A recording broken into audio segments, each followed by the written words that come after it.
गे माई अरही बन खरही कटायब वृंदावन बिटवास।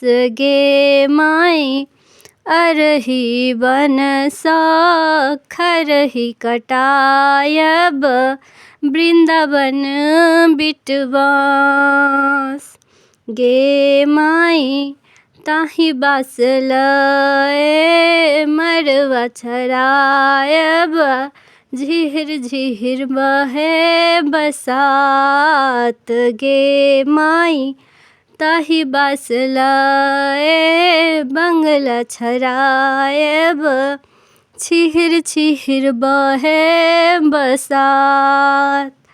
गे माई ताहि पैसूती गेला भैया से अपन भैया आलसक आबि गेल नींद।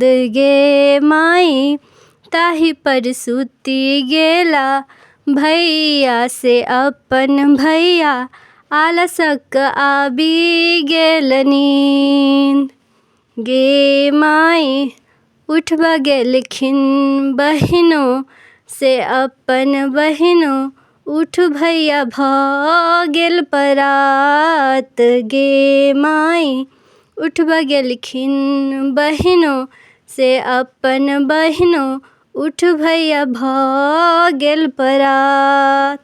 गे माई एहन दो चारन ननदो कतहु ने देखल आधी रात बोलय परात। गे माई एहन दो चारन नंदो कतहु ने देखल आधी रात बोलय परात।